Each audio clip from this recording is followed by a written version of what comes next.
नमस्कार, हिमाचल अभी-अभी.com से मैं दिव्या पेश है आज के मुख्य समाचार।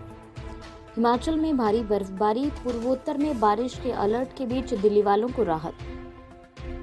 दिल्ली के एम्स में आज हो सकती है राष्ट्रपति कोविंद की बाईपास सर्जरी। देश में कोरोना के दैनिक मामलों में मामूली गिरावट, 24 घंटों में दर्ज किए गए 56,211 नए मामले।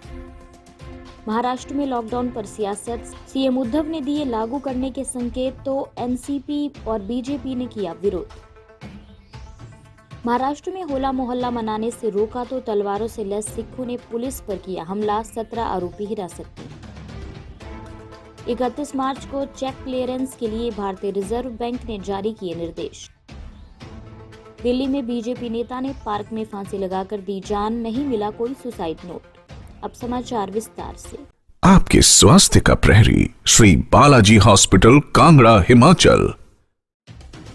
मार्च महीने के जाते जाते गर्मी ने दिल्ली वासियों के पसीने छुड़ा दिए हैं। 76 वर्षों बाद मार्च के महीने में कल का दिन दिल्ली में सबसे अधिक गर्म रहा। बीते दिन दिल्ली का अधिकतम तापमान 40.1 डिग्री सेल्सियस दर्ज हुआ। इससे पहले मार्च 1945 में दिल्ली का तापमान 40.5 डिग्री सेल्सियस दर्ज किया गया था। आज लोगों को बढ़ते तापमान से कुछ राहत मिलने की संभावना है। हिमाचल प्रदेश में भारी बर्फबारी दर्ज हुई है। उत्तराखंड, जम्मू कश्मीर सहित पूर्वोत्तर में लगातार बारिश का अलर्ट जारी किया जा रहा है। एक तरफ उत्तर भारत के ज्यादातर राज्यों में लोग गर्मी से परेशान हैं, वहीं हिमालयी क्षेत्र में सक्रिय पश्चिमी विक्षोभ के चलते मौसम विभाग ने देश के पूर्वोत्तर भारत के कई हिस्से में आंधी, बिजली, ओलावृष्टि की संभावना जताई है। मेघालय, असम, नागालैंड, मणिपुर, त्रिपुरा और मिजोरम में तेज हवाओं के साथ बारिश हो सकती है।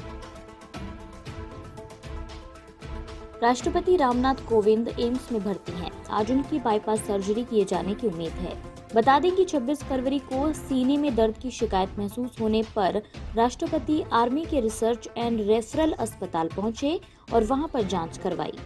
आर्मी अस्पताल के हेल्थ बुलेटिन के मुताबिक यहां उपचार के बाद राष्ट्रपति को शनिवार दोपहर एम्स रेफर कर दिया गया, जहां जांच पड़ताल के बाद डॉक्टरों ने बाईपास सर्जरी करवाने की सलाह दी है। फिलहाल राष्ट्रपति की हालत स्थिर बनी हुई है और एम्स के हृदय रोग विशेषज्ञों की निगरानी में उनका उपचार चल रहा है। कोरोना संक्रमण की दूसरी लहर का सामना कर रहे भारत में पिछले 24 घंटों में बीमारी के 56,211 नए मामले दर्ज किए गए हैं। ये आंकड़ा एक दिन पहले के आंकड़ों से मामूली ही सही लेकिन कम है। एक दिन पहले देश में 68,020 नए मामले सामने आए थे, जो इस साल के दैनिक मामलों की सर्वाधिक संख्या है। स्वास्थ्य मंत्रालय के अनुसार पिछले 24 घंटों में 37,028 लोग बीमारी से ठीक हुए और इसी अवधि में 271 लोगों की मौत हुई है। अब देश में कोरोना के कुल मामलों की संख्या 1,20,95,855 हो गई है। अभी तक 1,13,93,021 लोग ठीक हुए हैं और कुल 1,62,114 लोग इस बीमारी के चलते अपनी जान गंवा चुके हैं। अन्य समाचार ब्रेक के बाद।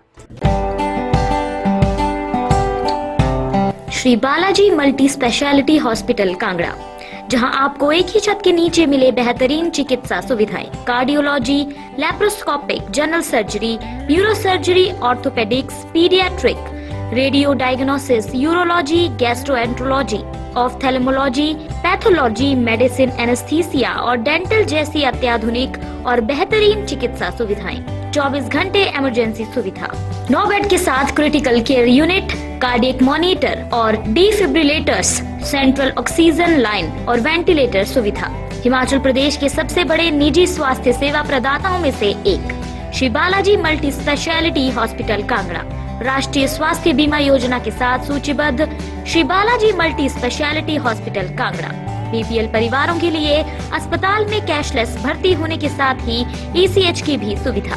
हमारा पता Shri Balaji multi speciality hospital, Balaji Vihar, Ujjain, Kangra. संपर्क करें 9218411108 पर।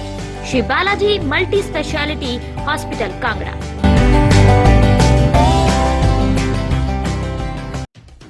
कोरोना का सबसे ज्यादा खतरा महाराष्ट्र में देखने को मिल रहा है। अब राज्य में सख्ती बढ़ गई है, लेकिन संपूर्ण लॉकडाउन की संभावनाएं भी बढ़ रही हैं। बीते दिनों सीएम उद्धव ठाकरे ने इसके संकेत दिए थे, लेकिन अब पूर्ण लॉकडाउन के खिलाफ आवाज भी उठ रही है। महाराष्ट्र में बीते एक हफ्ते में ही 1 लाख से अधिक मामले सामने आ चुके हैं। ऐसे में कई जिलों ने अपने स्तर पर पूर्ण लॉकडाउन लगा दिया है। संकट को देखते हुए उद्धव ठाकरे ने राज्यों के अधिकारियों को पूर्ण लॉकडाउन के ऑप्शन खुले रखने के निर्देश दिए थे। इसी बीच विपक्ष के अलग अलग बयान आने लगे। महाराष्ट्र सरकार में मंत्री और एनसीपी नेता नवाब मलिक ने कहा कि लॉकडाउन को टाला भी जा सकता है अगर लोग नियमों का पालन करें।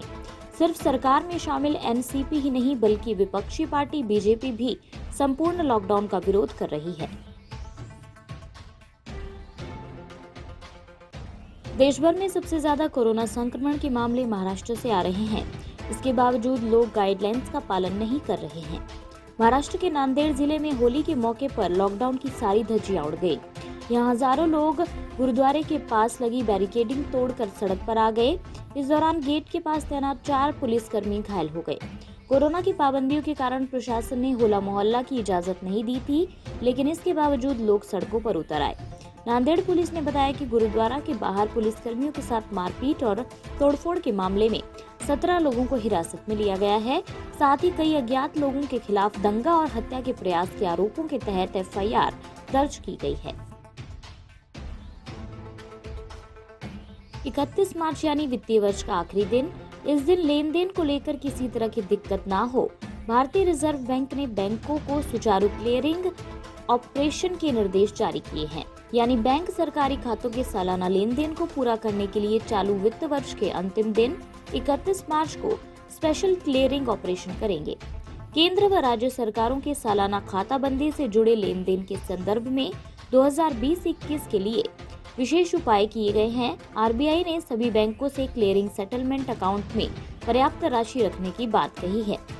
आरबीआई ने कहा कि चालू वित्त वर्ष के लिए 31 मार्च 2021 तक सभी सरकारी लेन देन को सुगम बनाने के लिए स्पेशल क्लियरिंग व्यवस्था का निर्णय लिया गया है। दिल्ली बीजेपी के एक नेता ने अपने घर के पास स्थित एक पार्क में फांसी लगाकर आत्महत्या कर ली। उनकी पहचान पश्चिमी दिल्ली बीजेपी के पूर्व उपाध्यक्ष जीएस बावा के रूप में हुई है। सूत्रों के अनुसार उन्होंने घरेलू झगड़े के चलते आत्महत्या कर ली, लेकिन पुलिस और परिवार दोनों ही अभी आत्महत्या के कारणों पर कुछ नहीं कह रहे। 58 वर्षीय जीएस बावा पश्चिमी दिल्ली के फतेहनगर में रहते थे। ये घटना होली की शाम को सामने आई जब जीएस बावा का शव सुभाष नगर स्थित एक पार्क के अंदर ग्रिल से लटका मिला। पुलिस को इस मामले में अभी तक कोई सुसाइड नोट नहीं मिला है। इसी के साथ ये रेडियो बुलेटिन यहीं समाप्त होता है। धन्यवाद।